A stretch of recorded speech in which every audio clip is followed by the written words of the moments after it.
আসসালামু আলাইকুম এভরিওয়ান। সবার প্রিয় এবং পছন্দের খাবারের তালিকার আরেকটি রেসিপির নাম হচ্ছে চটপটি। তো আমার আজকের রেসিপি চটপটি। চটপটি রেসিপিটি তৈরি করার জন্য আমি ঘুগনি বুটগুলোকে এক রাত ভিজিয়ে নিলাম।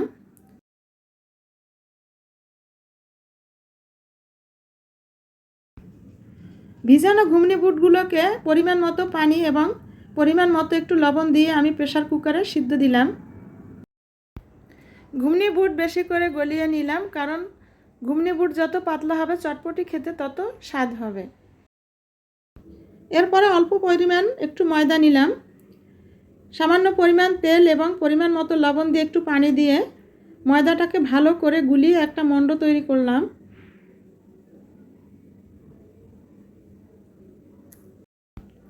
এরপর মণ্ড থেকে ছোট ছোট দলা করে রুটির মতো বেলে তা থেকে ফুচকা বানিয়ে নিলাম এবং ফুচকাগুলো সুন্দরভাবে তেল গরম করে তার মধ্যে ভেজে নিলাম। খুব সুন্দর করে ফুলে উঠেছে এবং ভাজাটাও খুব সুন্দর হয়েছে। অল্প আঁচে ফুচকাগুলো ভাজলে খুব মুসমুসে হয় এবং কালারটাও খুব সুন্দর হয়।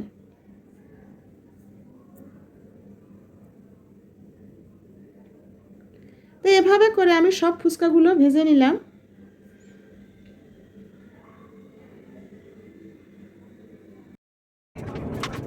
এরপর আমি চটপটি সালাতের জন্য গাজর কুচি করে নিলাম, শসা কুচি করে নিলাম এবং পেঁয়াজ, কাঁচামরিচ, ধনেপাতা, লেবু কুচি করে নিলাম।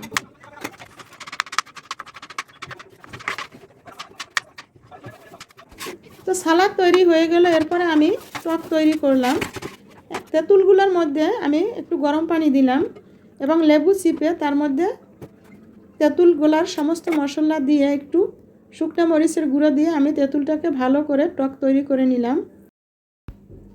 তো এখানে আপনারা দেখতে পাচ্ছেন আমি চটপটির জন্য সব কিছু ধাপে ধাপে প্রস্তুত করে নিয়েছি। তো এবার চলুন দেখি কিভাবে আমি চটপটি প্রস্তুত করি এবং তা পরিবেশন করি।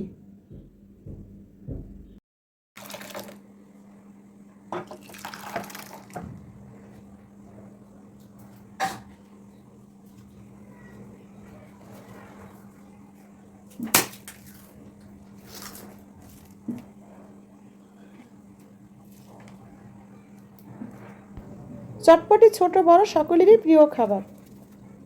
তো সুস্বাস্থ্যের জন্য আমরা সবাই এটা বাসায় এভাবে তৈরি করে খেতে পারি। এতে স্বাস্থ্য এবং শরীর দুটোই সুস্থ থাকে এবং ভালো থাকে।